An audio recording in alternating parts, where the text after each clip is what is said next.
वशिष्यते। ॐ शान्तिः शान्तिः शान्तिः। शङ्करं शङ्कराचार्यं केशवं बादरायणं सूत्रभाष्यकृतौ वन्दे भगवन्तौ पुनः पुनः। ईश्वरो गुरुरात्मेति मूर्तिभेदविभागिने व्योमवद्व्याप्तदेहाय दक्षिणामूर्तये नमः। सच्चिदानन्दरूपाय विश्वोत्पत्त्यादिहेतवे तापत्रयविनाशाय श्रीकृष्णाय वयं नुमः। सच्चिदानन्दरूपाय गुरवे बुद्धिसाक्षिणे संसारतापदग्धानां शरण्याय नमो नमः। ॐ शान्तिः शान्तिः शान्तिः।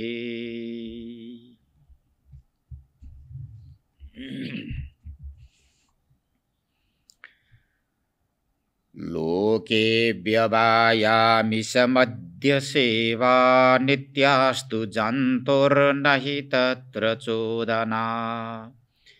व्यवस्थितिस्तेषु विवाहयज्ञासुराग्रहैरासु निवृत्तिरिष्टा।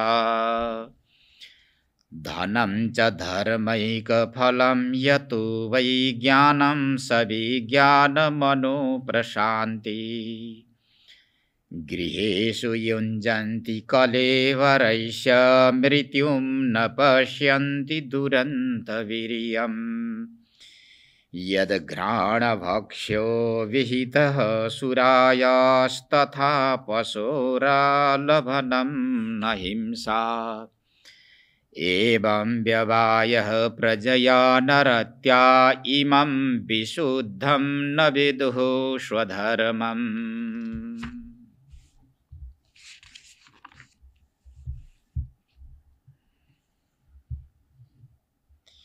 श्रीमद् भागवत एकादश स्कन्धको प्रसङ्गमा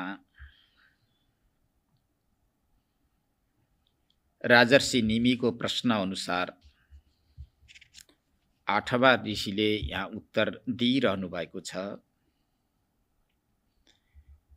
विशेष वेदको ज्ञान हासिल गर्नुभएका चमस नामका ऋषिले यहाँ उत्तर दिइरहनु भएको छ।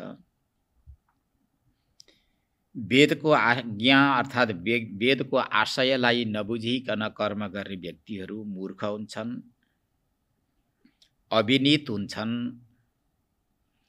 त्यस्ता व्यक्तिहरू ते पच्यन्ते नरक निगूढा, अन्त्यमा तिनीहरू नरकमा गएर पाक्दछन् भन्ने जो संकेत गरिएको छ। वेदले बताउन खोजेको आशय जीव हितको अर्थात् जीवको हितलाई ध्यानमा राखेर, उनीहरूको कल्याणलाई ध्यानमा राखेर शब्दार्थ एक, त्यसको लक्ष्यार्थ अर्को, विभिन्न प्रकारका विधि र पाटाद्वारा सुर्तीले आज्ञा गर्नुभएको छ, बताउनु भएको छ। त यो विधिलाई नबुझेका व्यक्तिहरूले मनोमानिक कर्म गर्दछन्। मनमा जे आउँछ त्यस्तै व्याख्या गर्दछन्। तदनुसार आफ्ना कर्म र दिनचर्याहरूलाई पनि अगाडि बढाउँदछ। 10औं श्लोकमा भनिएको छ, वेदोपगीतं च न शृण्वति अबुधा। अबुधा भनेका जो मूढ व्यक्ति, अज्ञानी व्यक्तिहरू छन्।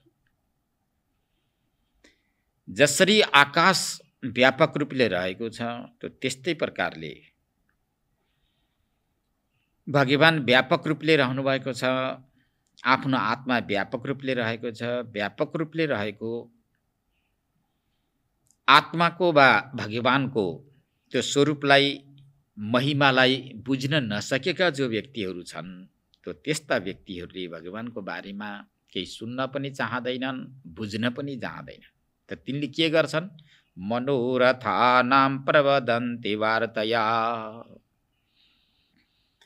मनोमानिक जुन वाद विवाद गर्दछन्, आफ्ना मनमा जे आउँछ त्यही मात्र विषयलाई प्रस्तुत गर्दछन्। जस्तो स्त्री प्रसङ्गका कुराहरू आउँछन्, मांस भक्षणको विषय आउँछ, सुरापान अर्थात् मदिरापानको विषय आउँछ। यो त शास्त्रले नै आज्ञा दिएको छ भन्ने यस्ता वाक्यहरू प्रयोग गरेर सबैलाई बुझाउँछन्। सिधा साधा व्यक्तिहरूको मनलाई वा बुद्धिलाई अपहरण गरिदिन्छन् र अनि त्यस्तै प्रकारको पत्था परिचालन गर्दछन् भन्ने प्रसङ्ग प्रस्तुत गरियो। अब शास्त्रले आज्ञा दिएको छ भन्ने समेत उनीहरूले यी वाक्यहरू प्रस्तुत गर्दछन्। त तिनैलाई अब चिरफार गर्दै, अपरेसन गर्दै महर्षि वेदव्यास यहाँ पंक्ति लेख्नुहुन्छ। लोके व्यवायामिष मध्य सेवा नित्यास्तु जन्तुर नहि तत्र चोदना।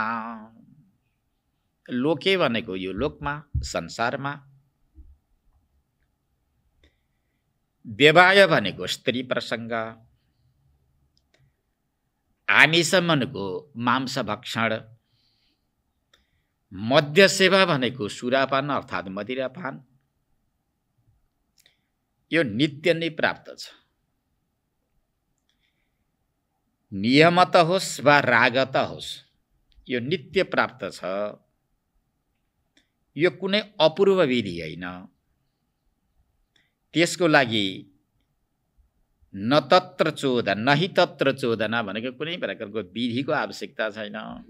वेदले बताउनु आवश्यकता पनि छैन। कुनै शास्त्रले प्रस्तुत गर्नुपर्ने, बुझाउनु पर्ने कोही आवश्यकता छैन। रागत संसारमा स्त्री प्रसङ्ग यो पनि सुलभ छ, सर्वत्र प्राप्त छ। आमिष भनेको मांस भक्षण पाने कुनै शास्त्रले विधान गरेको होस् वा नगरेको होस्, यो स्वाभाविक रूपमा प्राप्त छ। यो पनि अपूर्व विधि होइन। विधि तीन प्रकारका बताइएको छ: अपूर्व विधि, नियम विधि र परिसंख्या विधि। यी तीन प्रकारका विधि मध्येमा यो अपूर्व विधि हुन सक्दैन। स्त्री प्रसङ्ग पनि सर्वत्र प्राप्त छ, उपलब्ध छँदैछ। अपूर्व विधि भनेको यसभन्दा पहिला कहीँ पनि उल्लेखै नभएको, प्रयोगै नगरिएको, उल्लेख नै नभएको, नबुझाइएको, कुनै पनि पंक्तिमा नलेखिएको, यसलाई अपूर्व विधि भनिन्छ। त यी तीन प्रकारका जुन विषयवस्तु छन् यी अपूर्व विधि होइनन्, किनकि लोकमा यी सबै उपलब्ध छन् सर्वत्र जहीँतै। या त कहीँ शास्त्रले आज्ञा दिएको होस्, आज्ञा पाएर पनि यी उपलब्ध छन्, आज्ञा अनुसार पनि उपलब्ध छन्। रागततः स्वाभाविक रूपमा उपलब्ध छन्। मांसाहारको लागि पनि यहाँ कुनै विधि, अपूर्व विधिको आवश्यकता छैन। मद्यपानको लागि पनि अपूर्व विधिको कुनै आवश्यकता छैन। यसभन्दा पहिला कहीँ पनि नबताइएको होस् र विशेष विधि प्रयोग गरेर त्यहाँ अब त्यो कार्य सम्पन्न होस्, कर्म सम्पन्न र अनि आफ्नो पन्थामा ल्याउँछन्, भेडियाता सम्पन्न हुँदछ। त यी आज्ञा दिइहाले पनि कुन उद्देश्यले श्रुतिले दिनुभएको भन्ने श्रुतिको आशयलाई बुझ्न नसक्ने यी व्यक्ति के हुन् भने स्तब्ध, अविनीत, यी माथि बताइसकिएको छ। धेरै शब्द प्रयोग गरिएको छ, मनोमानिक शब्दको प्रयोग गर्दछन्।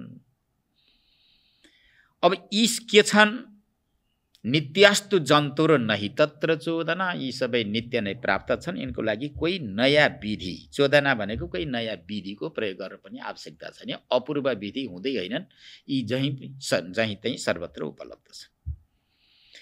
ल अब वेदले आज्ञा दिएछ अरे ऋतौ भार्यायाम उपेयात, ऋतौ भार्याम उपेयात हूत शेषम भक्षयेत। देवतालाई अर्पण गरेर खानु, बलि चढाउनु, त्यसपछि देवतालाई अर्पण गरेर प्रसादको रूपमा खानु भन्ने यदि यस्तो कहीँ वाक्य आएछ भने पनि त्यो के त एउटा विधिको लागि, त्यो अर्कै आशय बुझाउनको लागि श्रुतिले यस्तो आज्ञा दिएकी छ। त्यसको लागि के त भन्दा व्यवस्थितेषु व्यवस्थितिस्तेषु विवाह यज्ञ सुराग्रहेरासु निवृत्तिरिष्टा भन्नुहुन्छ। अब त्यस्तो हो भने कहीँ अब श्रुतिले दिएको शब्दलाई प्रयोग गर्दछौ भने अब त्यसलाई व्यवस्थित गर्नको लागि सर्वत्र प्राप्त सर्वत्र उपलब्ध जहीँ तहीँ सदाको लागि उपलब्ध भएका यी वस्तुहरू छन् तापनि अब तिनीहरूलाई के त भन्दाखेरि व्यवस्थित रूपले परिचालन गर्नको लागि व्यवस्थित गर्नको लागि विवाह अब जहीँ त्यहीँ स्त्री प्राप्त छन् भन्दैमा जहीँ त्यहीँ स्त्री प्रसङ्ग गर्न थाल्यो भने अव्यवस्था हुन्छ संसार।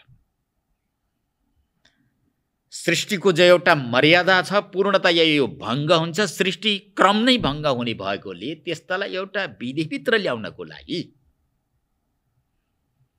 नियम विधिको आवश्यकता छ। अब नियम विधि ल्याउनको लागि विवाह विधिवत विवाह गर स्त्री जहीँ तहीँ उपलब्ध छन् भन्दैमा स्त्री प्रसङ्ग यदि हुन थाल्यो भने सृष्टिको व्यवस्थामा अव्यवस्था हुन्छ। सृष्टिको मर्यादा क्रम भङ्ग हुन्छ। त्यसैले विवाहको आज्ञा दिएको छ। विवाह गर्दा कस्तो कुलमा जाने कुन कुलमा गएर कस्ती कन्यासँग विवाह गर्ने आदि विधि छ। विवाह नै गरेर सदा सर्वदा त्यही डुबिरहने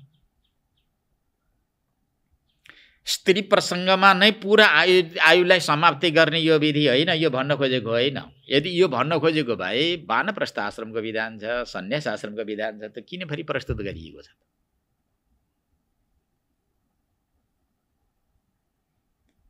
सृष्टिको मर्यादा क्रम भङ्ग होला यिनलाई कमसेकम एउटा विधिभित्र ल्याएर राखियो भनेदेखि धेरैलाई बुझाउन भन्दा एकत्रित गरेर बुझाउन सजिलो भयो नि। यसको आशय यो हो। जहीँ तहीँ छत्ताछुल्लो भएका व्यक्तिलाई बुझाउन गाह्रो।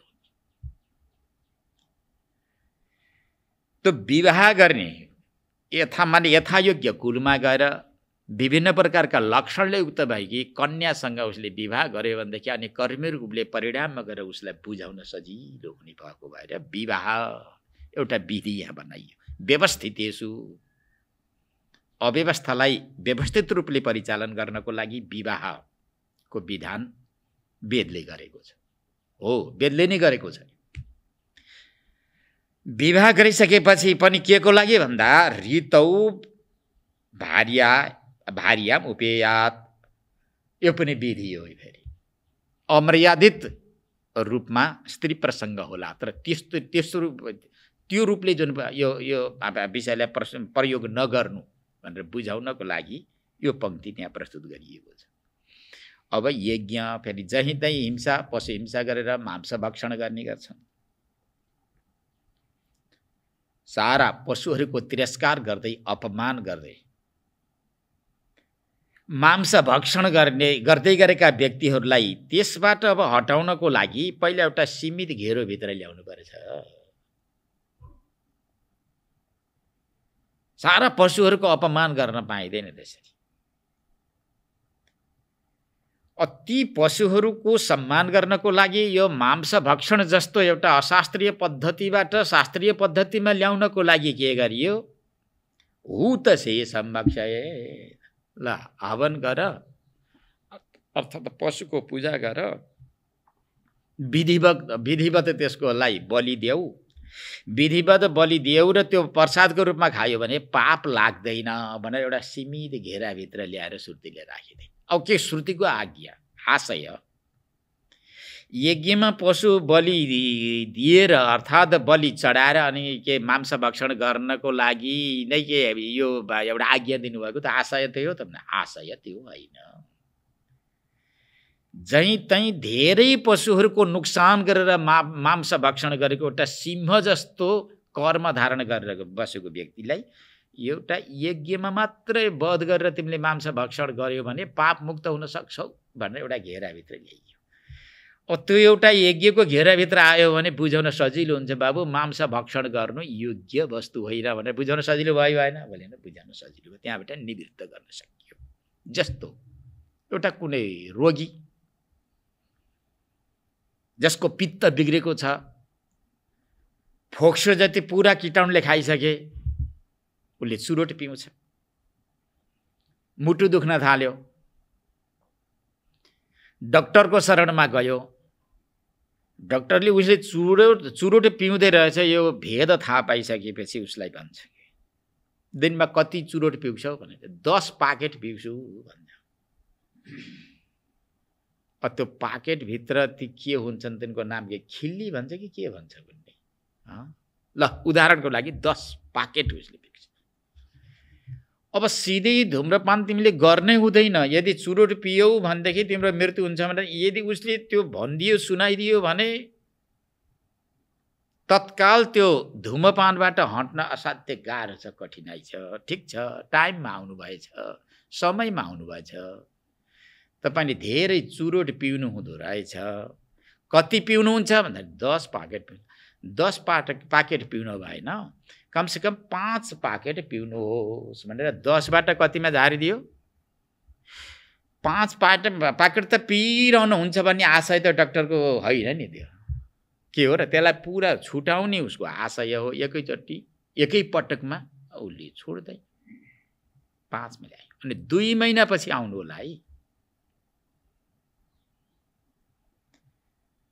5 पाकेटमा झरेर 2 महिनापछि यो औषधि सेवन गरेर आउनु होला भनेर पठाइदियो। 2 महिनापछि फेरि गयो। आहा, तपाईको स्वास्थ्य त बडा कुशल भएछ, सफल भएछ, किनकि तपाईको 5 पाकेट चुरोट कमी भएको कारणले गर्दाखेरि स्वास्थ्य ठिक भएछ। अब 2 पाकेटमा आउनुहोस्, अब 3 पाकेट छोडिदिनुहोस् है। पहिला 5 पाकेट हटाइदियो, अब 3 पाकेट हटाइदियो अनि 2 महिनापछि आउनु होला भनेर फेरि पठायो। 2 महिनापछि आहा, स्वास्थ्य त पहिलेभन्दा एकदम सुन्दर सभ्य भव्य भयो। अब 1 पाकेट 1 मा ल्याइदियो। अनि अन्तिममा अब तपाईले चुरोटै पिउनु हुँदैन। यदि बाँच्नु छ, लामो आयुसम्म बाँच्नु छ, कुशल सफल जिन्दगीमा तपाईँ रमाउनु छ, बाँच्नु छ भने चुरोटलाई पूर्णतया छोडिदिनुहोस् भनेपछि भनेर बल्ल त्यसले छोड्छ। चुरोट छोडाउने डाक्टरको मूलभूत आशय हो। यो डाक्टरले पनि 5 पाकेट चुरोट पिउने उसले आशय दिने भने आज्ञा दिने हो। त्यो डाक्टरको आशयलाई बुझेनन् भनेदेखि व्यक्तिले उल्टा सिधा चर्चा पनि चलाउँछन्। हो त्यस्तै प्रकारले भगवती सुर्ती माताको आशय के हो त भन्दा जहीँ तहीँ सर्वत्र जो कई पशुहरूकोले तिरस्कार गर्दै अपमान गर्दै त्यो हिंसा गरेर मांस भक्षण गर्दै गरेको व्यक्तिलाई त्यसबाट पूर्णतया टाढा राख्नको लागि, मांस भक्षणलाई हटाइदिनको लागि एउटा यज्ञको विधान गर्नुभएको छ।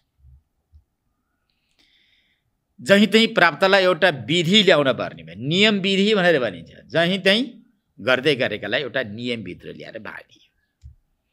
स्त्री प्रसङ्गलाई विवाहको नियमभित्र ल्याएर राखियो। ऋतौ हारियाम उपेयात यो प्रसङ्ग पनि प्रयोग गरियो, एउटा सीमित घेराभित्र राखियो। मांस भक्षण गर्ने व्यक्तिको लागि एउटा यज्ञमा ल्याएर सीमित गरियो। सुरापान गर्दै गरेको, मदिरा नपिकन जुन सक्दै नसक्ने व्यक्ति, केही पापदेखि डराउने व्यक्तिलाई बुझाउन पर्यो भने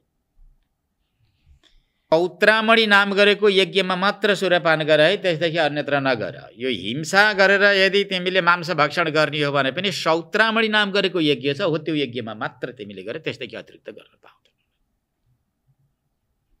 बलि चढाउने पनि अन्य यज्ञमा होइन, ब्राह्मणको लागि होइन, यो पनि क्षत्रियको लागि। सबैलाई बचाउनको लागि भगवती सुर्ती माताले ठुलो चिन्तन गर्नुभयो। सुर्ती त आमा हुनुहुन्छ। सन्ततिप्रति आमाको जति ठुलो दया हुन्छ, करुणा हुन्छ, त्यसभन्दा बढी पनि यी संसारमा, त्यसभन्दा अझै बढी संसारमा भड्किरहेका जीवहरूप्रति भगवती सुर्ती माताले चिन्ता गर्नुहुन्छ। संसारमा भड्किरहेका कर्म अकर्म विकर्मको स्वरूपलाई नजानेका, पापमा पुण्य वृद्धि र पुण्यमा पापात्मक वृत्ति यस्तो अवधारणालाई बनाएर बसेका व्यक्तिहरूलाई कसरी संरक्षण गर्ने, कसरी यिनीहरूलाई सुख शान्ति प्रदान गर्ने, यो बारम्बार चिन्तन गरिरहनुहुन्छ। यो चिन्ताको बीचमा सुर्ती भगवती माता चिन्तित भइरहनुहुन्छ। त त्यस्तो आज्ञा दिएको छ। एउटा परिसङ्ख्या विधि पनि छ। परिसङ्ख्या विधि भनेको यही मांसा भक्षणलाई लिएर नै बताइएको छ। पञ्च पञ्च नखा भक्षा, यो पनि परिसङ्ख्या विधिले लिएर बताइएको। सारा पशुहरूको नोक्सान गरेर मांसाहार गर्दै थियो त्यो व्यक्तिले अब मांसाहारबाट छुट्याउनको लागि पञ्च पञ्च नखा भक्षा भए। मासु नै खानु छ भनेदेखि 5 वटा नगरा भएका जन्तुको मात्रै भक्षण गर, मासु खाऊ। जुन पशुका 5 वटा नगरा हुन्छन् त्यस्तो पशुलाई वध गरेर खाँदा पाप लाग्दैन भनेर बताइयो। अब तात्पर्य के त? 5 वटा नगरा हुने पशुभित्र के परमात्मा छैन कि त्यसलाई खाइरह जिन्दगीभरि भन्ने के आशय हो? आशय होइन। सारा जीवहरूको वध गरेर मांस भक्षण गर्दै गरेका व्यक्तिलाई कमसे कम 5 वटा नगरा भएका पशुमा ल्याएर सीमित गरिदियो भने अब त्यहाँबाट बुझाउन सजिलो भयो भएन? सजिलो भयो। परिसङ्ख्या विधि। यसरी यी 3 प्रकारका विधिहरू, अपूर्व विधि, नियम विधि र परिसङ्ख्या विधिलाई जुन प्रयोग गरेर भगवती सुर्ती माताले सारा जीवहरूलाई रक्षा गर्ने, त्राण दिने, आफ्नो अधिष्ठान स्वरूपसँग यिनीहरूको सम्बन्ध उपस्थापित गरिदिने भगवती सुर्ती माताको एउटा आशय यस्तो हो। अब यो आशयलाई नबुझेका छँदा त्यो उटपट्याङ व्यक्तिले, जसले आफ्नो मनोरथको आधारमा व्याख्या गर्दछन्, प्रवचन गर्दछन्, सबैलाई सुनाउँछन्, अब त्यस्तो व्यक्तिको त औषधि के छ? त्यस्ता व्यक्तिको औषधि यो सृष्टिमा केही छैन।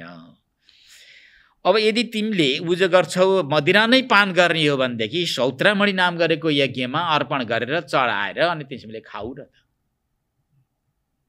अपछि खायो भने तिमीलाई ठुलो पाप लाग्छ, दोष लाग्छ, नरकुण्डमा गएर पाक्न पर्छ। ताईको फुरुला पाक्दा चाहिँ पाक्नुपर्छ, सेलरोटी पाक्दा चाहिँ पाक्नुपर्छ। त्यो नगर। तिम्रो जिउरालाई पनि हुने, पाप पनि नलाग्ने विधि के छ त भन्दाखेरि सौत्रामणि नाम गरेको यज्ञमा अर्पण गरेर यदि पान गर्यो भनेदेखि त तिम्रो लागि स्वाद पनि आयो, त पाप पनि लागेन।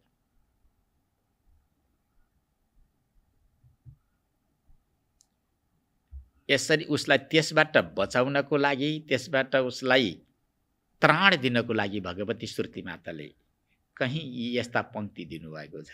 परन्तु यसको मूलभूत उद्देश्य के हो त? सुर्तीको आशय के हो त भन्दा आशु निवृत्ति इष्टा हो। यो हो पङ्क्ति।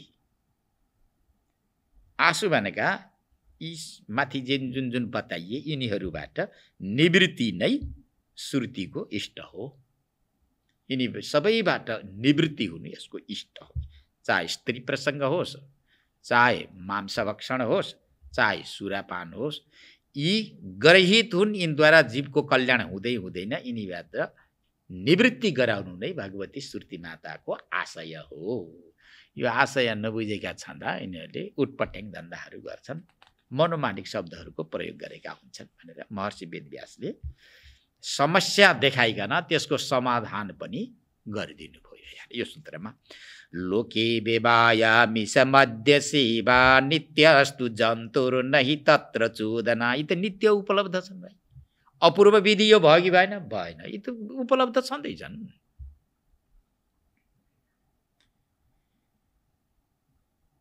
कहीँ पनि प्राप्त नभएको होस्, या त नियमत होस्, नियमद्वारा प्राप्त होस्, या त रागता भनेको रागपूर्वक वा अज्ञानवश प्राप्त हो। त्यसको लागि नै के चाहिन्छ भन्दा नियम विधि चाहिन्छ। त यी त स्वाभाविक रूपमा प्राप्त छँदैछन्, त यिनलाई अब के अपूर्व विधि चाहियो? अपूर्व विधिको कोही आवश्यकता छैन। अब नियम विधिको आवश्यकता छ भनेर व्यवस्थित यसो भनेको यिनलाई अत्यन्त व्यवस्थित बनाउनको लागि व्यवस्थिति त्यसु भनेको तिनीहरू जो अव्यवस्थित रूपमा संसारमा रहेका छन्, यिनमा एउटा व्यवस्था अन्तर्गत ल्याउनको लागि नै यी यस्ता आज्ञा दिएको छ। यो सुर्तीको आशय हो भन्ने कुरा बुझ्नु पर्दछ। यो सङ्केत गर्नुभयो। त्यसपछि अब धनको प्रसङ्ग आउँछ। धनम च धर्मैक फलम यतो वै ज्ञानम सविज्ञान मनु प्रशान्ति।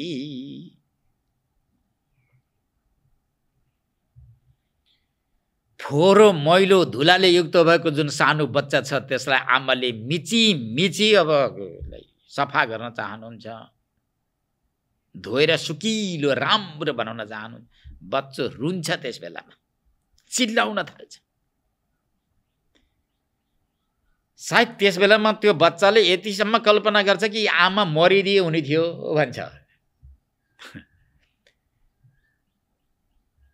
त आमाले त्यसरी मिची मिची रुँदै गरेको जुन बच्चालाई स्नान गराइदिनुको लक्ष्य के त भने राम्रो बनाउन, सुन्दर बनाउन, सभ्य बनाउन, शिष्ट बनाउन। आहा फलानाको छोरो छोरी कति राम्रा, यो बनाउनको लागि आमाले त्यो कर्म गर्नुहुन्छ। तर बच्चालाई के सम्झिन्छ? मलाई दुःख दिन कष्ट दिइराखेकी छन्, यस्ती आमा त बाँच्न भन्दा मरिदिए हुन्थ्यो भनेर भन्छ होला सायद। जो लोकमा मूर्ख बुद्धिलाई धारण गरेर बसिरहेका छन्। यहाँ विधि र निषेधका प्रसङ्गहरू छन्। यी विधि र निषेधका वाक्यहरू प्रस्तुत गर्दै गर्दा ती मूर्ख पामर व्यक्तिहरूले राम्रो मान्दैनन्, निन्दा गर्छन्, श्रुतिकै निन्दा गर्छन्। त्यो आशय उनीहरूले बुझ्दैनन्।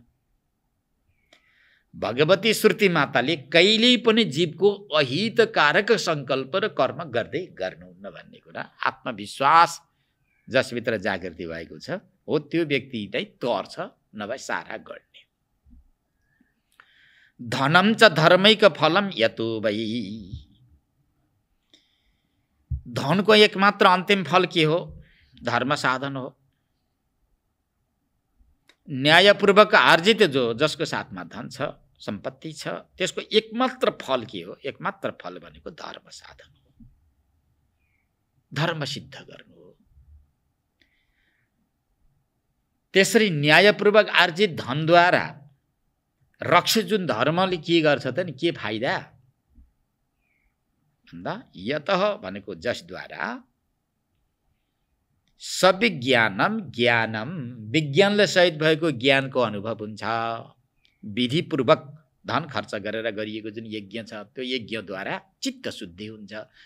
शुद्ध भएका चित्तमा के हुन्छ? सविज्ञान, विज्ञानले उक्त भएको ज्ञान भनेको सविज्ञान, परोक्ष ज्ञान, ज्ञान अपरोक्ष ज्ञान, सविज्ञान शास्त्रजन्य ज्ञान, ज्ञान अनुभवजन्य ज्ञान। परोक्ष र अपरोक्ष, शास्त्रजन्य ज्ञान र अनुभवजन्य ज्ञान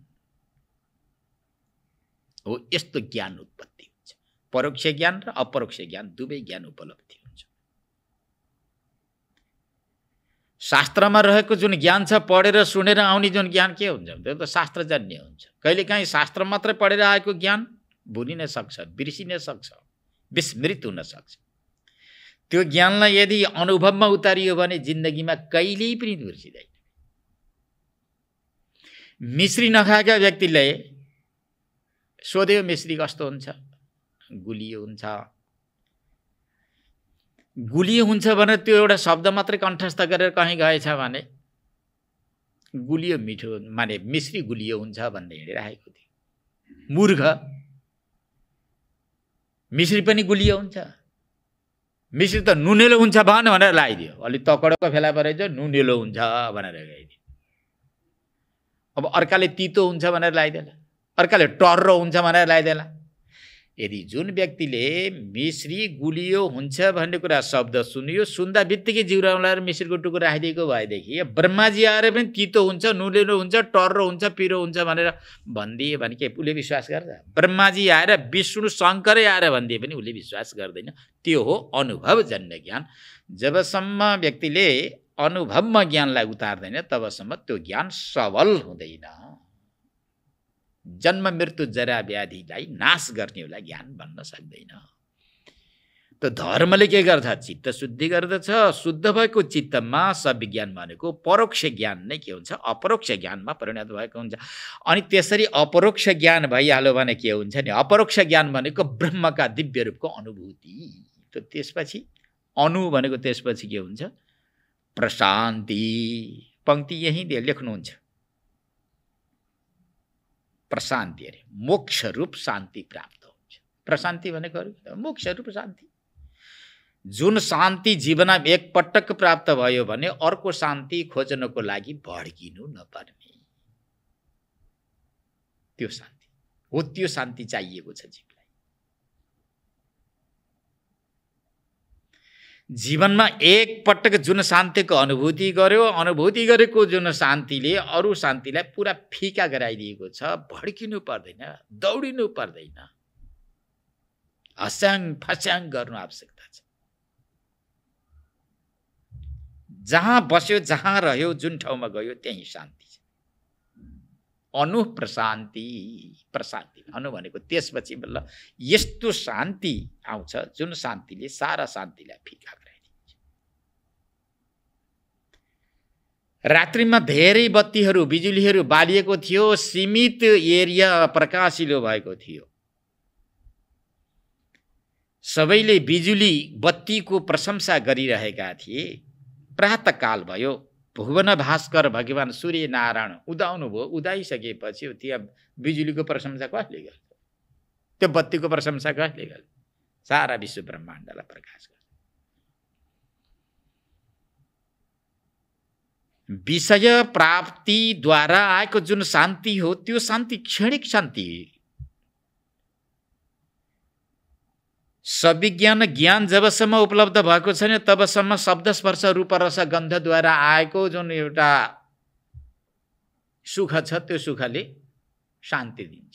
त्यो क्षणिक शान्ति हो भन्ने कुरा उसले अनुभव गर्न सकेको छैन।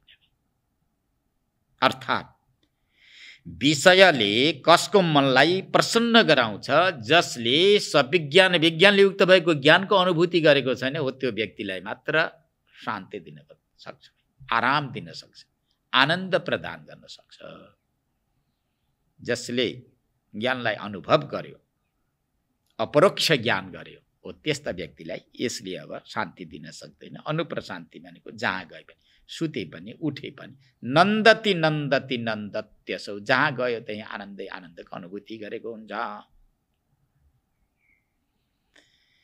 अब त्यस्तो धनको एकमात्र लक्ष्य, उद्देश्य र सदुपयोग भनेको धर्मार्जन हो। धर्मार्जनमा त्यो धन खर्च नगरेका छँदा ती मूर्ख मनोमानिक कर्म गर्ने, मनोमानिक व्याख्या गर्ने, मनोमानिक प्रवचन सुनाउँदै अँध्यारो खाडलमा लगेर गाड्ने जसका पक्षधर छन् ती पक्षधर भएका जुन व्यक्ति जतिलाई लगेर अँध्यारो खाडलमा एकदम कुवामा लगेर गाड्ने जुन व्यक्तिहरूले के गर्छन्, गृहेषु युञ्जन्ति। त्यो धन कहाँ खर्च गर्दछन् भनेको केवल घरमा मात्रै। घर भनेको पेटमा लाग्यो, पेटको लागि मात्रै। के खाने, कस्तो कस्तो खाने, के लगाउने, औँठी कत्रो लगाउने, सिक्री कति तोलाको लगाउने, कता कता झुन्डाउने, के गर्ने, त्यो त्यस्तो धर्मार्जनको लागि प्रयोग गर्ने धन कहाँ प्रयोग गर्ने भए केवल गृहेषु युञ्जन्ति। आवश्यक व्यवहार भन्दा अनावश्यक व्यवहारमा प्राय गरेर धन खर्चिएको देखिन्छ अहिले लोकमा। धन त त्यही ठाउँमा प्रयोग गर्नु जुन ठाउँमा प्रयोग गरेर सामान्यतया दिनचर्याहरू परिचालन हुन्छ, बाँच्न सकिन्छ, अतिथि यात्रीहरूको सेवा शुश्रूषा गर्न सकिन्छ, सन्तान सन्ततिहरूलाई पढालेखा बनाउन सकिन्छ, हो त्यो ठाउँमा प्रयोग गर्नुपर्छ। बिल्कुलै छुँदै नछुने, घरमा प्रयोगै नगर्ने, खाँदै नखाने, लगाउनको लागि धन सम्पत्ति प्रयोगै नगर्ने, यो अर्थ होइन फेरि। गर्ने तर आवश्यक भन्दा बढी प्रयोग गरेर कुवासना कुभावनाभित्र जागृति गराउने गरी धनको प्रयोग नगर्नु भनेर त्यो पनि एउटा नियम विधिभित्र ल्याउनु भएको। यो पनि नियम विधि नै हो।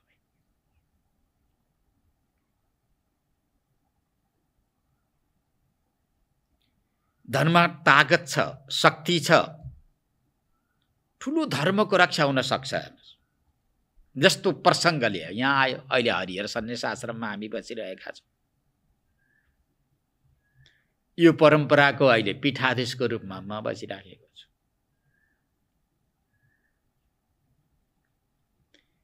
अब पीठाधीशले जुन संस्थामा बसेको छ, अब त्यहाँको प्रमुख व्यक्तिले विभिन्न कुरा भौतिक वस्तुको जुन चिन्तन गर्नुपर्ने हुन्छ।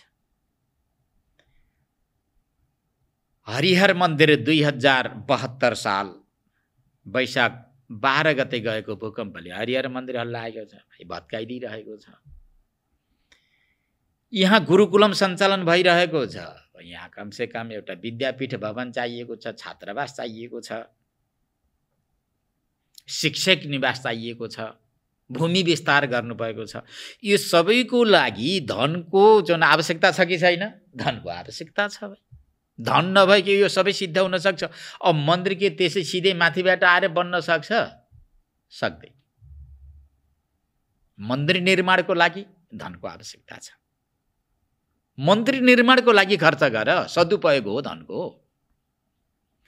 विद्यालय, देवालय, शिवालय निर्माणको लागि धन सम्पत्ति खर्च गर, एकदमै सदुपयोग हो। अस्पतालको लागि खर्च गर, धनको सदुपयोग हो। बाटाघाटाको लागि जुन धन सम्पत्तिको प्रयोग गर, एकदमै सदुपयोग हो। अनाथहरूको रक्षाको लागि धन सम्पत्तिको प्रयोग गर, एकदमै धनको सदुपयोग हो।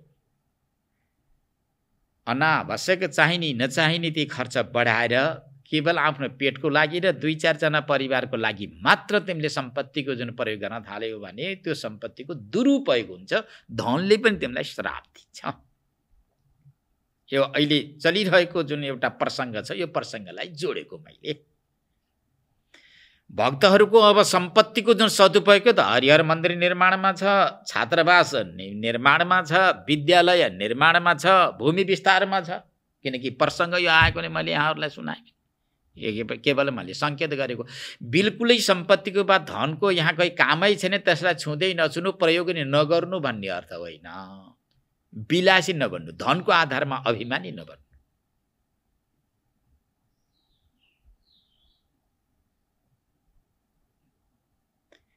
इष्टदेवको पूजा गरिँदैछ। इष्टदेवको जहाँ पूजा गरिन्छ, पूजा गर्ने ठाउँ दुर्गन्धले युक्त भएको छ। त्यो पूजा गर्ने जुन कर्ता छ, कर्ता पुरै सुनले जुन छाइएर बसेको छ भनेदेखि इष्टदेवको त्यो अपमान भयो कि सम्मान भयो? यी आदि विषयहरू छन्। अब धेरै विचार, धेरै चिन्तन नगरौँ। यो सूत्रपात मात्रै हो, सबैले अर्थ बुझ्नुपर्दछ। गृहेषु युञ्जन्ति भनेको केवल भोग विलासमा मात्रै धन सम्पत्तिको प्रयोग गर्दछ। मैमत्त भएर हिँडिरहेका हुन्छ। धनलाई लिएर अभिमान गरिरहेका जुन व्यक्तिले मर्यादा जान्दैनन्, मान्यजनको मर्यादालाई जान्दैनन्, मातापिताको हुन्, मातापिताको सम्मान गर्न पनि जान्दैनन्। दुखी गरिबलाई तिनीहरूले कहिल्यै पनि हेर्न जान्दैनन्।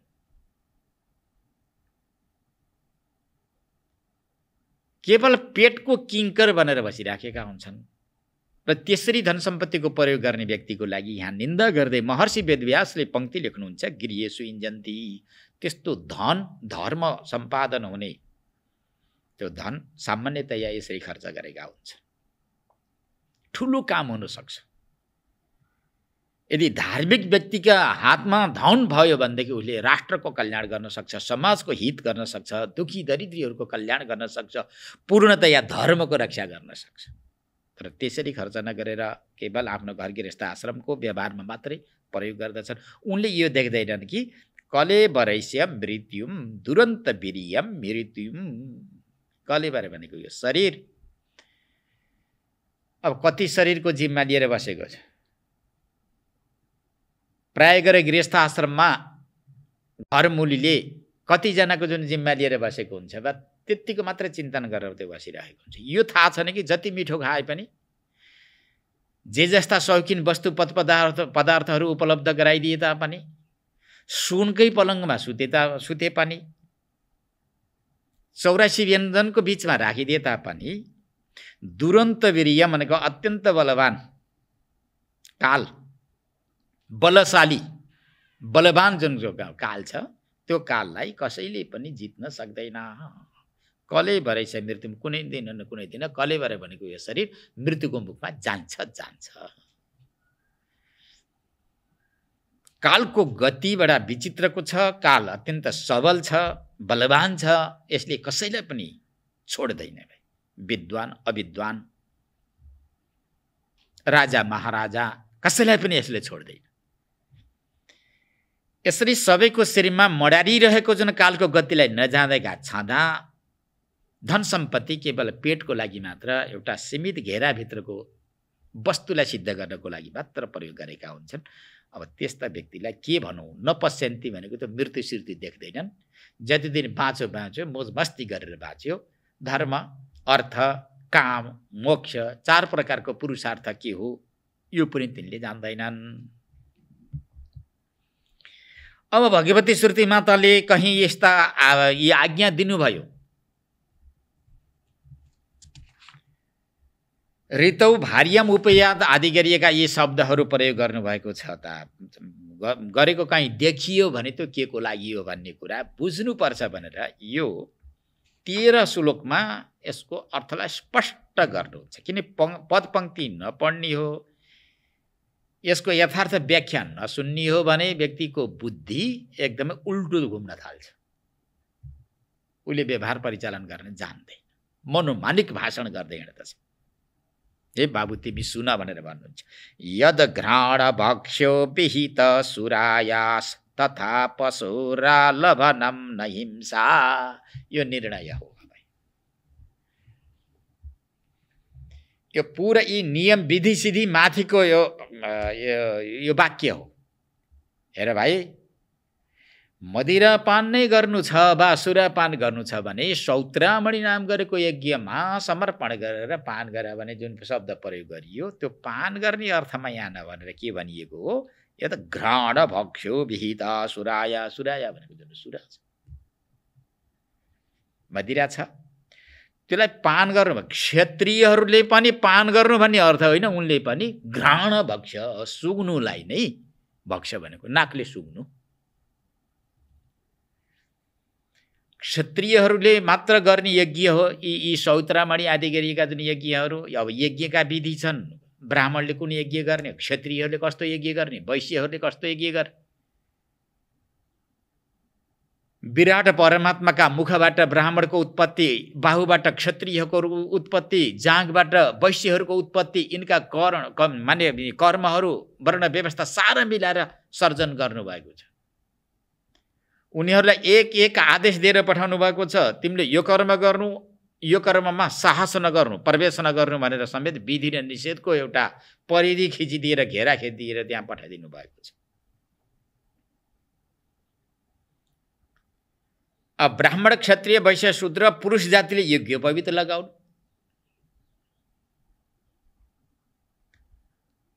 अनि कुनै स्त्री आए, महिला स्वतन्त्र हुन्छन्, यो जगत महिलाको जगत हो भनेर आए झन्डा उठाएर महिलाहरू। यी पुरुष जातिले जनै लगाउँछन् भने हामीले जनै किन नलगाउँ, यज्ञोपवीत लगाउन हामीलाई किन नहुने भनेर झन्डा लिएर आयो। ल असुर्तीले आज्ञा दिन पर्यो नि, यज्ञोपवीत लाएर के फल्छ त नि, लगाउ त नि, लगाऊ। छोरा मान्छे भन्दा अझै माथि जाऊ न त।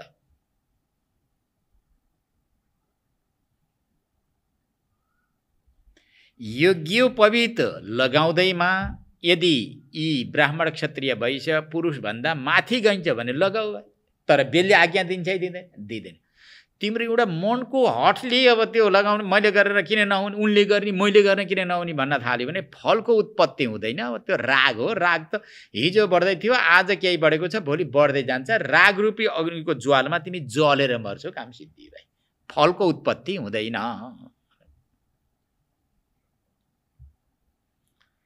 यहाँ ब्राह्मणका कर्म छन्, क्षत्रियहरूका कर्म छन्, वैश्यहरूका कर्म छन्, शूद्रहरूका कर्म छन्, स्त्रीहरूका कर्म, यी सारा कर्म छन्।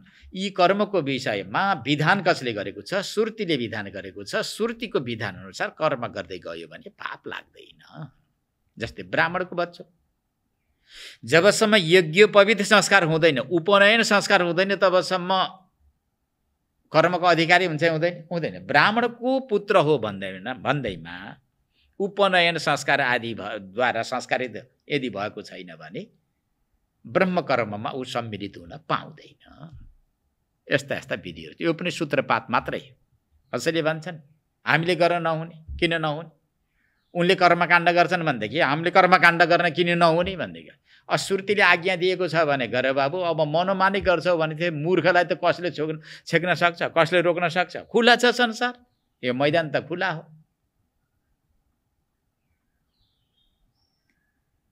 भगवती श्रुति माताले जसलाई जुन अधिकार प्रदान गर्नुभएको छ हो त्यो अधिकार अनुसार नै कर्म गर्यो भने व्यक्ति तर्न सक्छ, नत्र भने तर्न सक्दैन। यसको आशय यो हो। यद घ्राण भक्षो विहित सुराय सौत्रामणि नाम गरेको यज्ञमा पनि मदिरा वा सुरा अर्पण गरेर खानको लागि श्रुतिले आज्ञा दिनुभएको छ। घ्राण भक्ष सुग्नु नै भक्षण हो।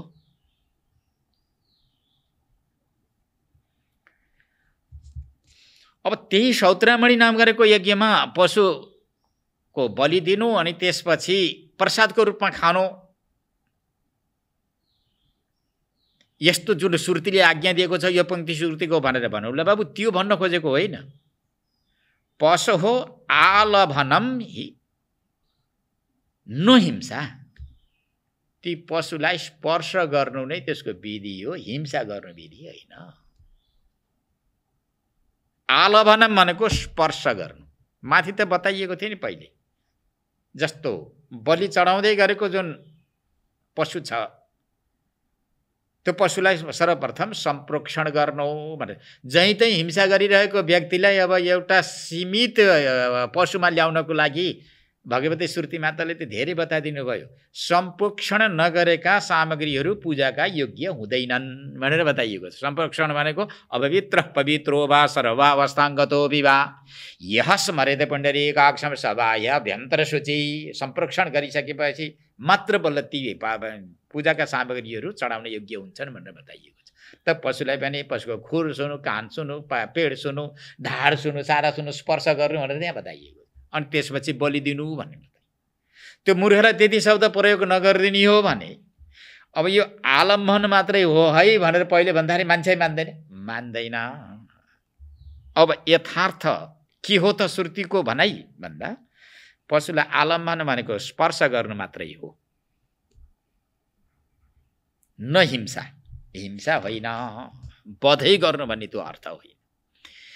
एवं व्यवायः प्रजया नरत्या भनेको विधिवत विवाह गर्नु, कुलमा गएर यस्ता यस्ता लक्षणले युक्त भएकी कन्याका साथमा विवाह गरेर गृहस्थ बन्नुको मतलब के त? रतिको लागि होइन। प्रजया भनेको असल सन्ततिको लागि, प्रजाको लागि आज्ञा दिएको श्रुतिले, रतिको लागि होइन, भोग विलासको लागि होइन, मूर्ख बन्नको लागि होइन, किङ्कर दास बन्नको लागि होइन, प्रजया। यस श्रुतिको आज्ञा यस्तो छ। आज गृहस्थाश्रममा जान्छन्, गृहस्थाश्रमी बन्दछन्, विवाह गर्छन्, आउँछन्, आइसकेपछि देवता भूले, पितृ भूले, अतिथि भूले, धर्मकर्म भूले, मर्यादा भूले, अनि मस्त हुन थाले। श्रीमान श्रीमती भए, कहाँ आज घुम्न, कहाँ भोलि घुम्न, कहाँ पर्सि घुम्न, कहाँ कहाँ कहाँ के खाने, कता जाने, मस्त भए। विधिवत विवाह गर्नु भनेको त एउटा धर्म साधन गर्नु भनेको कि धर्म साधना गर्नको लागि नै विधिवत विवाह गर्नु, असल सन्तान जन्माउनु, अनि त्यसपछि देव ऋण, ऋषि ऋण, पितृ ऋण, 3 प्रकारका ऋणदेखि उऋणी बन्नु, नियम आचरणमा रहनु, यो भगवती श्रुतिको आज्ञा थियो। अब रतिको लागि हो भनेर अनि मस्त हुन थाले, यो पनि ठुलो अज्ञान हो। भगवती श्रुति माताको आशय यस्तो थियो। इमं विशुद्धम न विदुः स्वधर्मम, इमं विशुद्धम स्वधर्मम न विदुः भनेको यो भगवती श्रुति माताको जुन आशय, जुन विशुद्ध धर्म, यथार्थ जुन धर्म छ, स्वधर्म भन्नुहुन्छ। आज विशुद्ध जुन स्वधर्मलाई मनोमानी कर्म गर्ने व्यक्ति, ती व्यक्तिहरूले यो स्वधर्मलाई जान्न सक्दैनन्, बुझ्न सक्दैनन्, आफू पनि खाडलमा जान्छन् र आफ्ना पछाडि लागेका व्यक्तिलाई पनि खाडलमा लैजान्छन्। यद यद आचरते श्रेष्ठस्तत्तदेवी तरुजनः सयत् प्रमाणम कुरुते लोकस तदनुवर्तते। श्रेष्ठ पुरुष, भाषण गर्ने, सम्भाषण गर्ने व्यक्ति, प्रवचन गर्ने व्यक्तिले जस्तो जस्तो आचरण गर्दछ, लोकमा एउटा श्रेष्ठ भएर बसेको छ नि, एउटा गाउँ सम्हाल्ने भएर बसेको होला, वा आश्रम सम्हाल्ने भएर बसेको होला, जुन जुन ग्रुप, जुन जुन समूहको एउटा नायक छ, त्यो व्यक्तिले जस्तो जस्तो कर्म गर्छ, इतरले त्यस्तै त्यस्तै गर्ने भएकोले कुनै ठाउँमा मूर्ख यदि नायक भयो, मूर्ख नेता भयो भने राज्यमा रहेका जति पनि जनताहरू छन् तिनले दुःख पाउँछन् नि पाउँदैनन्? तिनले दुःख पाउँछन्। मूर्ख राजा भयो भने सारा प्रजाले दुःख पाउँछ।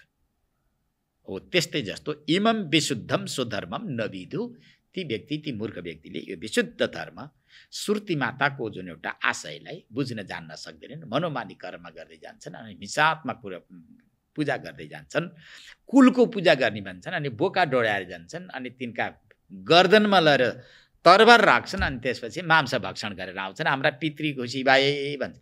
हिंसा समान अरू केही हुँदैन पाप, यो चाल देख्दछु म त बहुतै खराब। पाजी शरीर कन पोषण लाइएक, मार्नु अनेक पशु यो कुन हो विवेक।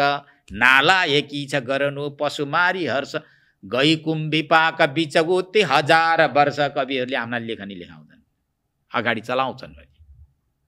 एउटा पाजी शरीरलाई जुन भरण पोषण गर्नको लागि अनेक जीवहरूको हिंसा गर्नु, वध गर्नु, योभन्दा ठुलो नालायक अपराध अरू केही पनि हुन सक्दैन। ती पशुका शरीरमा जति रौँ छन् त्यति 1000 वर्षसम्म गएर नरकमा पाक्न पर्छ अरे। ल अब यस्ता वाक्यहरू छन्। यो वाक्यको आशय बुझ्न नसकेका जुन व्यक्तिहरूले मनोमानिक भाषण गर्दै अनि तमोगुणी पूजातिर, तमोगुणी जुन संस्कारतिर प्रेरणा गरिरहेका हुन्छन्। यो भगवती सुर्ती माताको आशय हो। यत्त्वनेवं विदो सन्तः स्तब्धः सदभिमानिनः, पशून् द्रिह्यन्ति विश्रब्धा प्रेत्य खादन्ति ते चतान्। यस्ता पंक्ति लेख्नुहुन्छ महर्षि वेदव्यासले। कहाँको हिंसालाई आज्ञा दिने यो? ये भनेका जो व्यक्तिहरू मनुष्यहरू, यहाँ पशु पक्षीलाई भन्न खोजेको होइन, यी शब्दले जो मनुष्यहरू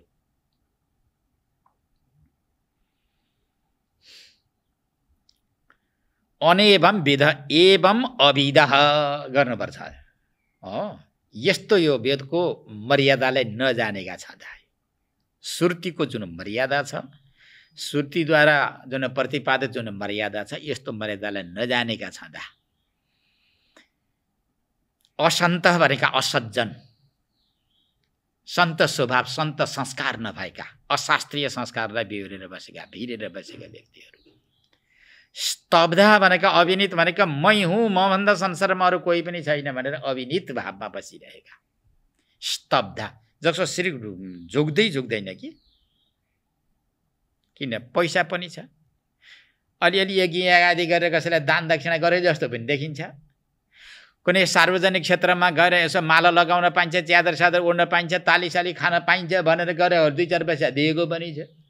म दान दिने होला, चन्दा दिने होला, एकदम यस्ता यस्ता बनाइदिने होला, विद्यालय बनाइदिने होला, बाटाघाटाहरू खनिदिने होला भन्ने पनि अब उसमा चढेको छ अभिमान, त्यो राग चढेको छ, मदिराको नशा चढिराखेको छ। त त्यस्ता व्यक्तिले दायाँ बायाँ अरूलाई हेर्दैनन्। धनवन्तम धावमानम नमस्कारूपी वर्जित भनेर लेखेका छन्। धावमान भनेको दौड्दै गरेका व्यक्तिलाई पनि नमस्कार नगर्नु अरे। खुबसँग दौडिरहेको व्यक्तिलाई नमस्कार गर्यो भने बिचरा उसले हात जोडेर नमस्कार फर्काउन सक्दैन। जसले जसलाई नमस्कार गरेको छ, नमस्कार गरिरहेका व्यक्तिलाई फेरि नमस्कार फर्काएन भने पाप लाउँछ भनेर लेखिरहेको छ। दौडिरहेको छ, कुनै प्रतिस्पर्धी भएर अगाडि हिँडिराखेको छ, उसले नमस्कार गर्दै गयो अरे त्यसको नमस्कार फर्काउन थाल्यो भनेदेखि ऊ पराजय हुन बेर लाग्दैन। दौडिरहेका व्यक्तिलाई पनि माने नमस्कार नगर्नु। धन कमाएको छ, अत्यन्त अभिमानी छ भने पनि त्यो व्यक्तिलाई पनि नमस्कार नगरे पाप लाग्दैन, किन उसले पनि हात जोड्दै किन अब यो के माग्नको लागि नमस्कार गरिरहेको छ, यसले केही न केही यसलाई चाहिएर नमस्कार, त्यसै हात जोडिरहेको छ नि भन्छ। के यो शङ्का उपशङ्का महाशङ्का गरिरहेको।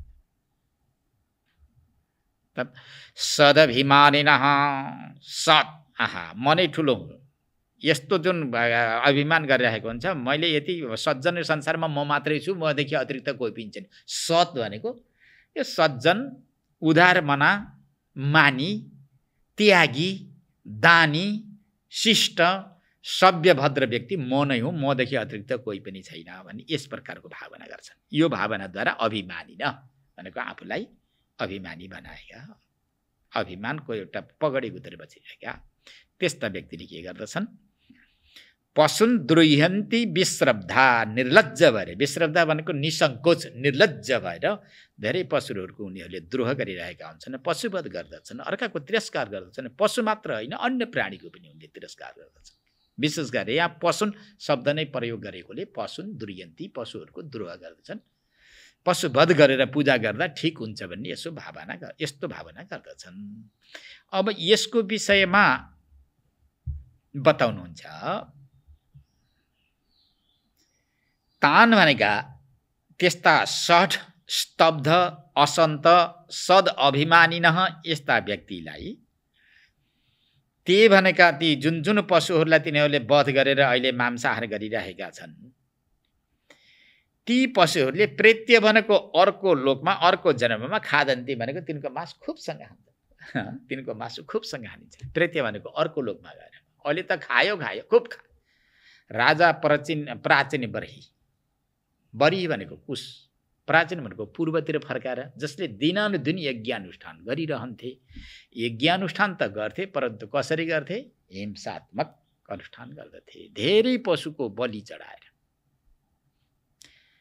सह्य भएन, राजा धार्मिक पनि छन्, राजा हुन्, यिनको कल्याण गर्नुपर्छ भनेर देवर्षि नारद आउनुहुन्छ। नारद आएर यस्तो हिंसात्मक पूजा तिमीले गर्नु हुँदैन है, अहिंसात्मक पूजा गर भनेर भन्नुहुन्छ। राजाले मान्दैनन्। राजाले यिनै पंक्ति उच्चारण गर्छन् कि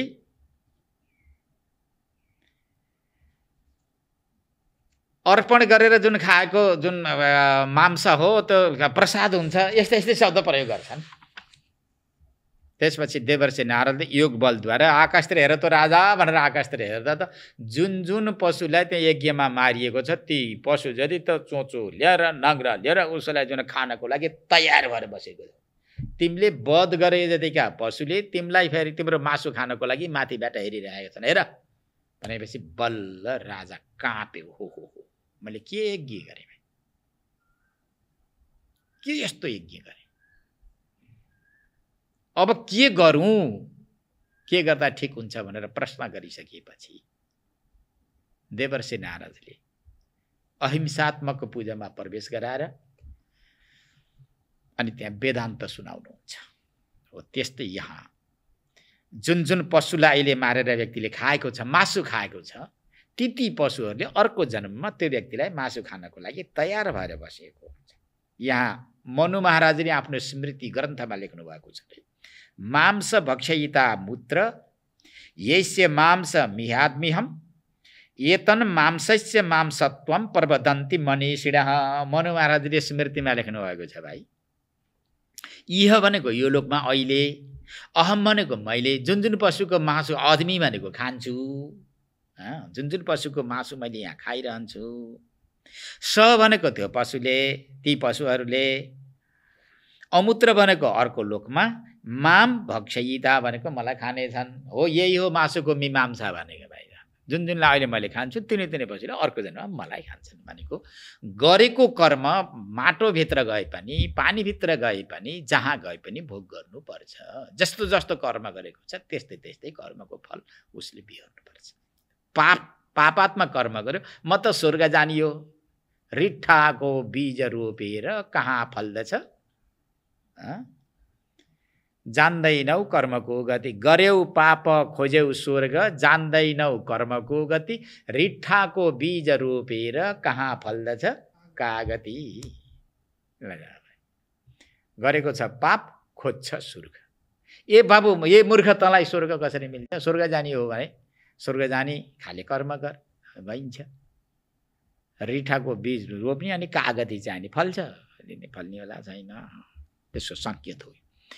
दिविसन्तः परकायेषु स्वात्मानं हरिमीश्वरं मृतकी सानुबन्धेस्मिन् बद्ध स्नेहः पतन्त्यध। हरिभजन नगर्ने व्यक्तिहरू कहाँ जान्छन्? तिनको लोक कहाँ तयार छ? भगवान् परमात्माले कहाँ तयार गरिदिएको छ? आज्ञा होस्। आखिर प्रश्न यो न थियो राजा निमिको। प्राय हरिभजन नगर्ने मनुष्य जस्तो शरीर भारतवर्ष भरतखण्ड जम्बूद्वीप गङ्गा किनारामा उच्च कोटिको जन शरीर प्राप्त गरेर पनि जसले हरिभजन गर्दैन अर्थात् आत्मा र अनात्माको विवेचना गर्दैन, त्यस्ता व्यक्तिको शरीर छुट्यो भने त्यो कहाँ जान्छन् त? तिनको लागि स्थान कहाँ छ, कस्तो छ? यो प्रश्न थियो। उत्तर प्रारम्भ गर्नुहुन्छ। दिवि सन्तः परकायेषु स्वात्मानं हरिमीश्वरम भनिन्छ। अर्काको शरीरमा जीव रूपले रहेको आफ्नै आत्मा, आफ्नो आत्मा परकायेषु भनेको यी अन्य शरीरमा पशु पक्षी कीटी पतङ्ग यो र ऊ नभए है। पर भनिसकेपछि मान्छेलाई मात्र लिएको पटक्कै होइन। परकायेषु भने अरूको शरीरमा परमात्मा कुन रूपले बसेको छ? अहिले जीव रूपले बसेको छ। त्यो को हो त भन्दाखेरि आफ्नै स्वात्मा भनेको आफ्नै आत्मा। आफ्नो आत्मा के त को त भन्दाखेरि आफ्नो आत्मा नै भगवान हरिको रूपमा बसेको छ। आफ्नो आत्मा नै के हो? भगवान हरि हो। त्यो हरि नै अर्काको शरीरबाट जीव रूपले बसेको छ। जीव रूपले बसेको त्यो हरिको आफ्नै आत्माको दिवसन्त यदि विद्वेष गर्दछन्, तिनलाई छिन्न भिन्न गर्दछन्, तिनलाई दुःख दिन्छन्, तिनीहरूको अपमान गर्छन्, तिनलाई तिरस्कार गर्दछन् भने अस्मिन् मृतके सानुबन्धे बद्ध स्नेह अधः पतन्ती। यसको अन्वय यस्तो छ। स्यालकुत्ताको आहार स्वरूप भएको यो शरीरमा सानुबन्धे भनेको परिवारले युक्त भएको, सानुबन्ध भनेको धन पुत्र कलत्र ईशा इष्ट मित्र कुल कुटुम्ब साराले युक्त भएको छ। उसको आसक्ति कहाँ कहाँ छ? अरू यिनीमा छ। एउटा त आफ्नो शरीरमा छ, अरू सानुबन्धे भनेका आफ्ना छोरा छोरी इष्ट मित्र कुल कुटुम्ब तिनीमा आसक्ति छ। तिनीमा खुबसँग बाँधिएको छ। ऊ स्वतन्त्र छु, सुखी छु, ठिक छु, म एकदमै स्वतन्त्र भएर हिँडिराखेको छु भन्ला, तर भित्रबाट के को छ? बद्ध स्नेह, एउटा स्नेहरूपी रसीले यसरी बाँधिएको छ। त्यो व्यक्ति त्यहाँबाट छुट्न बडा गाह्रो छ, कठिन छ, मुस्किल छ है, मुस्किल छ। स्नेह आसक्ति, स्नेह आसक्ति रूपी पासोले बाँधिएका जीवहरू अहिले स्वतन्त्र छु भने पनि स्वतन्त्र हुन्छन्। जस्तो लामो रसी गलामा बाँधेर चौरमा किलो ठोकेर बाँधेका जुन पशुहरू जति स्वतन्त्र छौँ भने पनि के ती स्वतन्त्र हुन्छन् र? गलामा रसी जाँदैछ त रसी भुलेको छ, अहिले किलो भुलेको छ।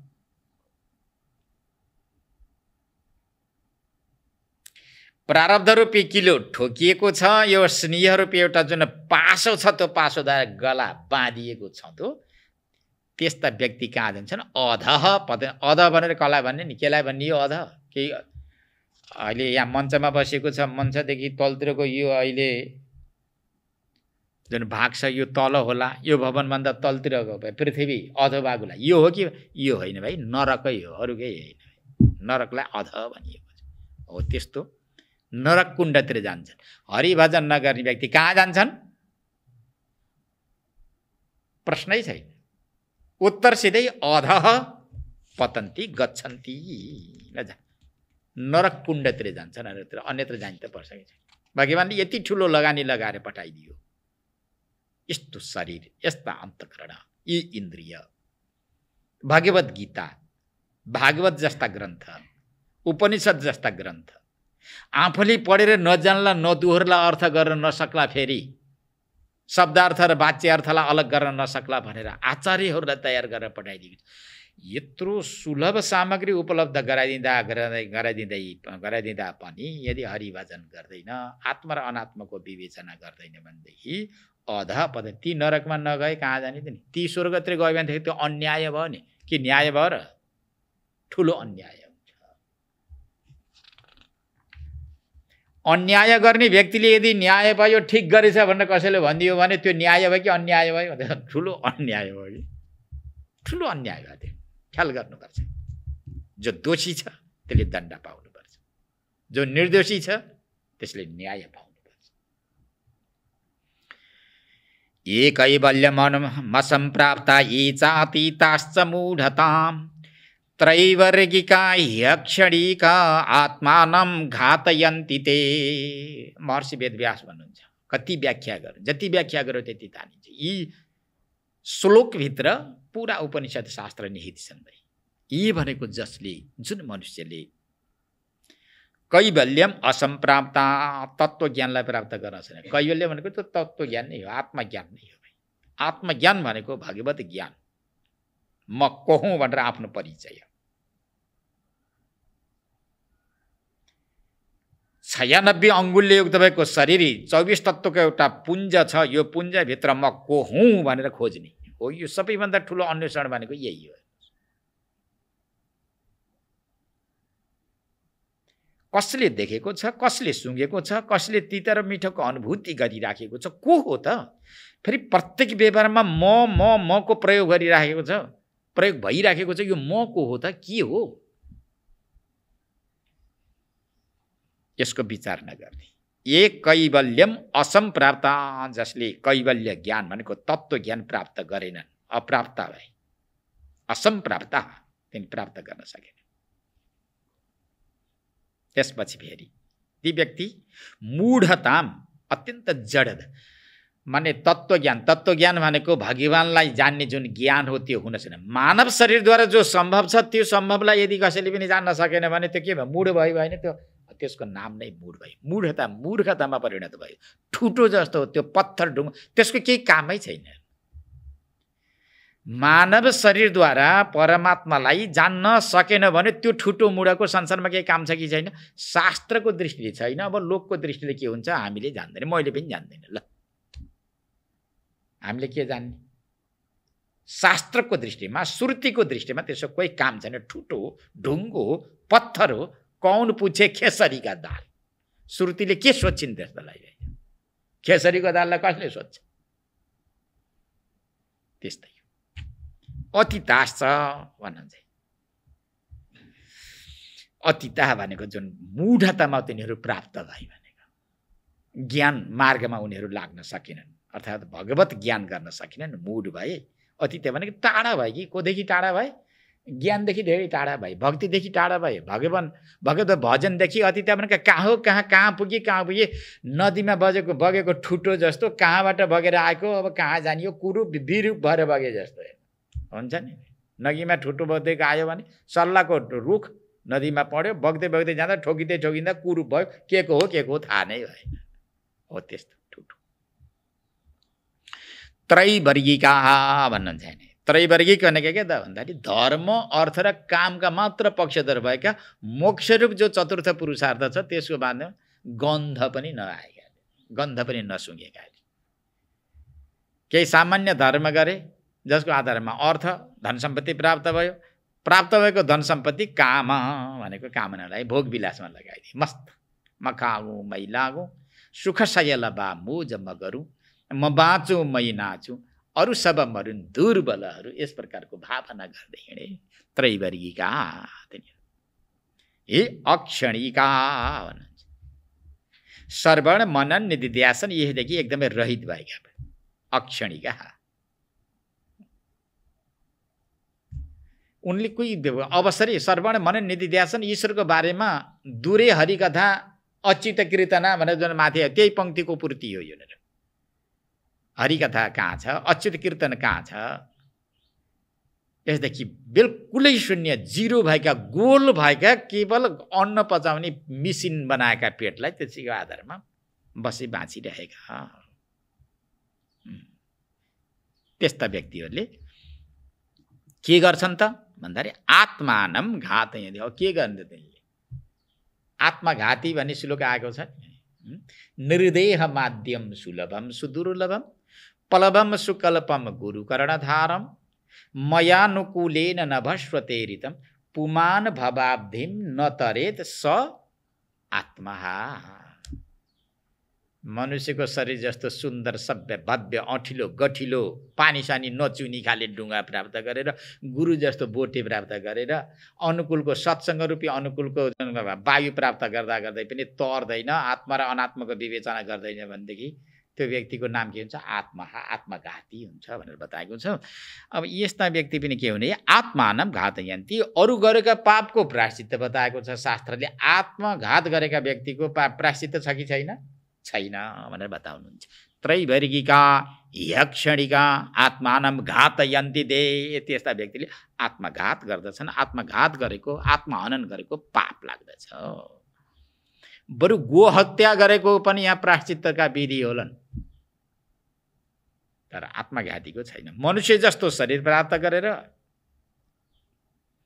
आत्मज्ञान भनेको भगवत ज्ञान हो कि ईश्वरको ज्ञान भगवत ज्ञान हो। भगवत ज्ञान नगरिकन केवल शरीरको ज्ञान, इन्द्रियको ज्ञान, मिठा नमिठाको ज्ञान, शब्द स्पर्श रूप रस गन्धको ज्ञान, तेरा र मेराको ज्ञान, उच्च र नीचताको ज्ञान, शुद्ध र अशुद्ध, पवित्र र अपवित्रताको ज्ञान, लाल पूर्जाको ज्ञान, बैंक ब्यालेन्सको ज्ञान, यो भयभरको दुनियाँको ज्ञान जति कुरा कचौडा जति ल्याएर यहाँ भरिराखेको छ। जसलाई जान्नुपर्ने हो, जुन ज्ञानले सार्थकता तुल्याइदिन्छ जीवनलाई, त्यो ज्ञानदेखि वञ्चित भयो भनेदेखि त्यो व्यक्ति के हुन्छ त? आत्मघात। यहाँदेखि कस्ता शब्द राख्नुहुन्छ महर्षि वेदव्यासले। यो मेरो पङ्क्ति होइन नि, यो त वेदव्यासको पङ्क्ति प्रस्तुत गरेको हो। एत आत्महनो शान्त अज्ञाने ज्ञानमानिनः सिदन्त कृतकृत्या वै कालध्वस्त मनोरथाः। सुखदेव स्वामी उपदेश गर्नुहुन्छ राजर्षि परीक्षितलाई। शौनकादि ऋषिहरूलाई उपदेश गर्दै सुत महर्षि अगाडि बढाउनुहुन्छ आफ्नो पाठलाई। नौ योगीश्वरहरूको प्रसङ्ग ल्याएर वसुदेव र देवकी के गर्ने होला गुरुदेव, तर्न सकिएन, आयु त गइसक्यो नि, कहाँ जाने होला, के हुने होला भन्छन्। रोइरहेका छन् वसुदेव र देवकी। कृष्ण जस्तो छोरो पाउनेलाई पनि ज्ञान हुँदो रहेछ नि, लो बरबाद हुँदो रहेछ। ज्ञान भन्ने वस्तु त बडा विचित्रको वस्तु रहेछ। छोरो पण्डित छ के तरिएला नि, मर्ने बेलामा ल्याएर विष्णु सहस्रनाम स्तोत्र कानमा सुनाइदियो भने यस यस मरण मात्रेण जन्म संसार बन्धनाथ भनेपछि त तरिएला नि केही छैन। कृष्ण जस्तो छोरो जन्माउने वसुदेव र देवकी त गुरुदेव कसरी होला, आयु गइसक्यो, अस्ताचलमा गइसक्यो, भक्ति आएको छैन, ज्ञान भएको छैन, तर्नी कसरी हो? हाम्रो भाग्यले हजुरको दर्शन पायौँ। लौ न उपदेश गर्नुहोस् त, तर्ने ज्ञान सुनाउनुहोस् त भनेर भने। याद तर्ने ज्ञान। अब यिनी सिद्धको दृष्टान्त नल्याए कसरी हुनसक्छ भनेर सिद्धको दृष्टान्त ल्याएर बुझाउनुहुन्छ। उच्च कोटिका श्रोतालाई उच्च कोटिकै फेरि दृष्टान्त चाहियो नि, सामान्य दृष्टान्तले हुँदैनन्। यो पनि भाव हो। यति आत्महनो शान्तः, यति हो है, यचो यवायाव। यति भनेका यिनीहरू आत्महनी आत्मघातीहरूको ले जिन्दगीमा शान्ति पाउँछन् पाउँदैनन्? पाउँदैन। के को शान्ति पाउने नि? अशान्तः अज्ञानी ज्ञानमा ज्ञान मानिनः।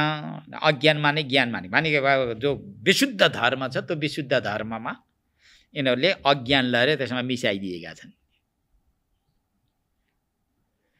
अज्ञानी अज्ञान परक जुन कर्म, मनोमानिक जुन कर्म छन्, मनोमानी कर्मलाई नि एकदमै राम्रो कुरा हामीले जे गरेका छौँ ठिक गरेका छौँ, ज्ञान मानिन भनेको एकदमै राम्रो छ, ठिक छ, हामीले गरेको ठिक हो भन्ने भावना गरेका। तर के छ भने अज्ञानी अज्ञान परक कर्म गरिरहेका छन्। ज्ञान मानिन हामीले ठिक गरेका छौँ, राम्रो कर्म गरे, यही हो है, यही हो भनेर हिँडिरहेका छन्। सिदन्त कृत कृत्याय वै भन्नुहुन्छ। अब यस्ता व्यक्तिहरू अकृतकृत्य भनेको जसले शास्त्र श्रवण गर्न पाएन, शास्त्र श्रवण गरेर कृत्यताको अनुभूति गर्न यिनले पाउँदै पाएनन् केही पनि।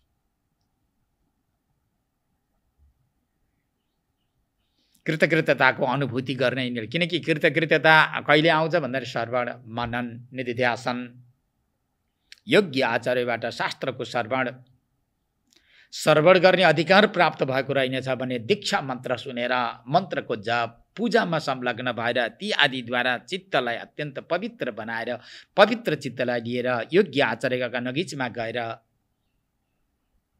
भगवानका सगुण र निर्गुणका जो चरित्रहरू छन्, निर्गुणको रूप सगुणका चरित्र, सगुण र निर्गुण भनेको के हो त? सगुणका त चरित्र हुने भए, निर्गुणको रूप, जसको विषयमा श्रवण गर्ने अवसरै प्राप्त भएन भने त्यस्ता व्यक्तिहरू कृतकृत्य हुन सक्छन्, कृतकृत्य हुन सक्दैन, विद्यार्थी वञ्चित हुन्छन्।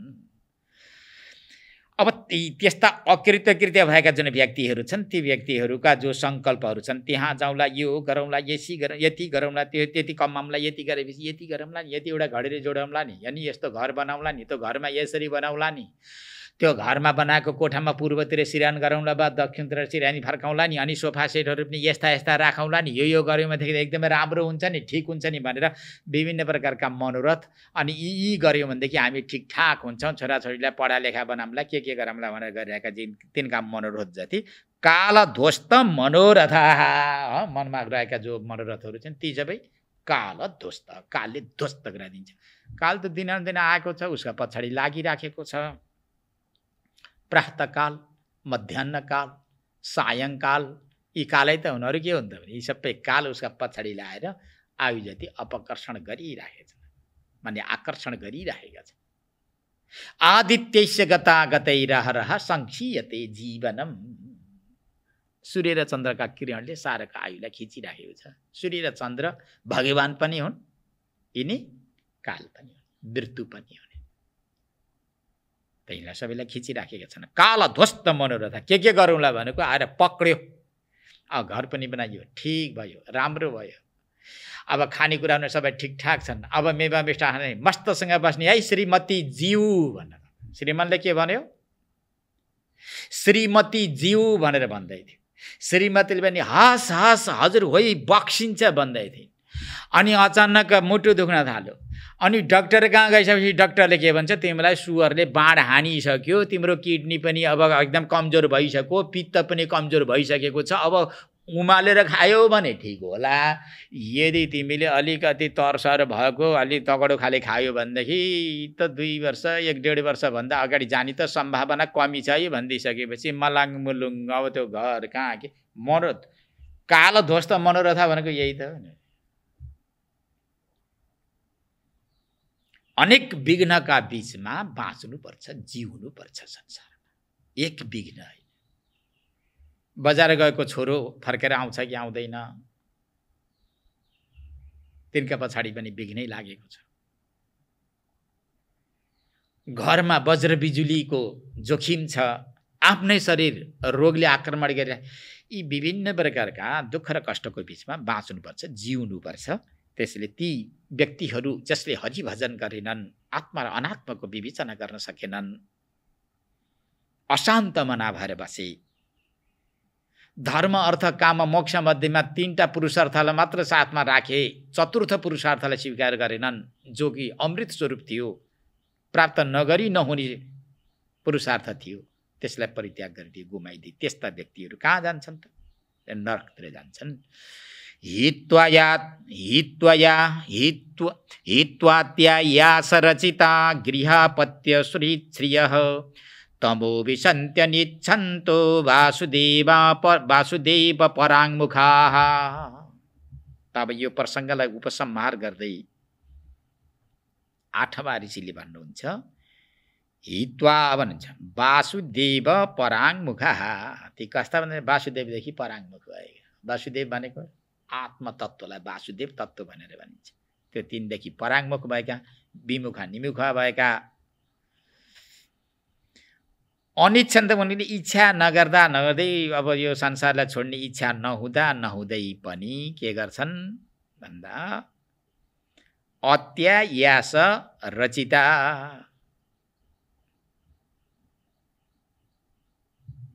बडा दुःखपूर्वक कष्टपूर्वक आर्जित। आयास भनेको ठुलो परिश्रमद्वारा रचित भनेको कमाइएको, धमाइएको, एकत्रित गरिएको हो। इच्छा नहुँदै दुःख कष्टपूर्वक जुन अचाइए भने दुःख कष्टपूर्वक रचना गरिएका वा कमाइएका ती धन सम्पत्तिलाई इच्छा नहुँदै के गर्नुपर्छ? गृह के छन्? दुःखपूर्वक माने रचना गरिएको, एकत्रित गरिएको। गृह भनेको घर, अपत्य भनेको सन्तान, सुहृद भनेका बन्धु बान्धव, श्रेय भनेको सम्पत्ति, यो सबैलाई हित्वा भनेको परित्याग गरेर याति तम याति नरकमा जान्छ। तम विसन्ति रहेछ है त। अब के त भन्दाखेरि तम भनेको अन्धकारमय जो नरक छ, नरकतिर ती जान्छन्। वासुदेवदेखि पराङ्मुख भएका जो व्यक्तिहरू छन्, आयास भनेको अत्यन्त दुःखपूर्वक कमाइएका यी धन सम्पत्ति, इष्टमित्र, कुल कुटुम्बहरू जे छन्, यिनलाई जुन पूर्णतया परित्याग गरेर तमः विसन्ति भनेको अत्यन्त दुःख कष्टप्रद जुन नरक छ, त्यो नरकमा उनीहरू जान्छन्। त्यही गरेर पाक्न थाल्छ। त्यसपछि के हुन्छ नि, भगवान जानु या उही जीवले जानुहोस्। हरिभजन नगर्नेको व्यक्ति माने त्यो जीवको अब गति कस्तो हुन्छ, नरकमा गएर कसरी पाक्छन्, त्यो उनीहरूले जानन् भनेर यसरी उत्तर दिइसकेपछि राजा नेमी स्तब्ध भए। यस्तो उपदेश कसले गर्ने? हे आत्मज्ञान भनेर माथि सम्बोधन आएको। तपाईँहरू ब्रह्मज्ञानी हुनुहुन्छ, आत्माको अनुभव गर्नुभएको छ, उपदेश गर्न सक्षम हुनुहुन्छ, समर्थ हुनुहुन्छ। मलाई चाहिने उपदेश गर्नुहोस् भनेर प्रश्न एउटा सामान्य थियो, परन्तु त्यो सामान्य त्यो प्रश्नमा यहाँ विशेष प्रकारको उत्तर पाइसकेपछि राजा 8मा राजालाई उत्तर दिइसकेपछि 8औं ऋषि चमस आफ्नो प्रवचनलाई पूर्णता दिनुभयो, मौन मुद्रामा रहनुभयो। अब केही छ कि छैन राजर्षि बाँकी भनेर सोध्दै थिए ऋषिहरूले, सोध्दै गरेका राजर्षिले अझ एउटा प्रश्न बाँकी छ, एउटा जिज्ञासा बाँकी छ भगवान भन्छन् होइन, अझ एउटा जिज्ञासा बाँकी छ, हजुरहरू समक्ष म टक्र्याउने छु, तर अब आज टक्र्याएर काम भएन, भोलि बिहान टक्र्याउँला भन्नुहुन्छ। हरि ओम तत्सत्, हरि ओम तत्सत्, हरि ओम तत्सत्। शङ्करं शङ्कराचार्यं केशवं बादरायणं सूत्रभाष्य कृतौ वन्दे भगवन्तौ पुनः पुनः। ईश्वरो गुरुरात्मेति मूर्तिभेद विभागिने व्योमवद्व्याप्तदेहाय दक्षिणामूर्तये नमः। ओम शान्तिः शान्तिः शान्तिः।